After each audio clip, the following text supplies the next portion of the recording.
అసలు భక్తి ఎప్పుడు ప్రారంభమవుద్ది అనుకుంటున్నావు నీ జీవితంలో? నువ్వు ప్రభువుకి నీ హృదయంలో చోటిచ్చిన దగ్గర నుంచి నీ భక్తి జీవితం స్టార్ట్ అయినట్టు లెక్క.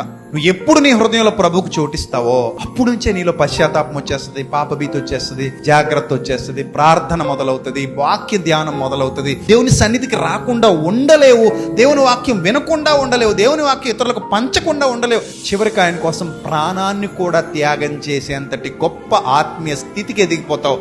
ఒక పౌలులాగా, ఒక యోహానులాగా, ఒక పేతురులాగా, ఒక యాకోబులాగా, ఒక స్టెఫనులాగా. ఇలాంటి భక్తి జీవితం ఎప్పుడు వస్తుంది అంటే హృదయాన్ని దేవునికి ఇచ్చినప్పుడు. మరి ఇచ్చాము హృదయాన్ని? ఇవ్వాలి. లేదు ప్రభా, ఒక పోర్షన్ లో నువ్వు ఉండు, ఒక గదిలో మా ఫ్రెండ్ అపవాదాన్ని ఉన్నాడు ప్రభా, వాడు ఒక గదిలో ఉంటాడు ప్రభా, అది ఎప్పుడో ఇచ్చాను ప్రభా, ఖాళీ చేయించడానికి నాకు మనసు రావట్లేదు ప్రభా, కాబట్టి వాడో గదిలో ఉంటాడు ప్రభా, నువ్వో గదిలో ఉండు ప్రభా అంటే అవుతుందా?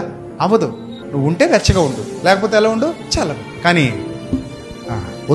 వద్దన్నాడు దేవుడు. అలా వద్దు నాయనా, నువ్వు నా సొత్తు, నువ్వు నా సొంతం, నువ్వు నా బిడ్డవి, నువ్వు నీతో నేను ఉండాలి, నువ్వు నాతో కలిసి ఉండాలి, మన ఇద్దరం ఒకటి, సో నీకు తండ్రిని నేను అని దేవుడు కోరుతున్నాడు. కాబట్టి హృదయాన్ని ఇవ్వాలన్న ఆలోచన మీకుంటే పాడైన హృదయం వద్దు. ఆల్రెడీ పాడైన హృదయాన్ని ఆయన బాగు చేసుకుని నీలో ఉండాలనుకున్నాడు. కాబట్టి మళ్ళీ పాడు చేసుకుని నువ్వు ఉండని పిలవడం మంచి పద్ధతి కాదు. కాబట్టి మీ హృదయం దేవునికి స్వచ్ఛమైనదిగా కావాలి.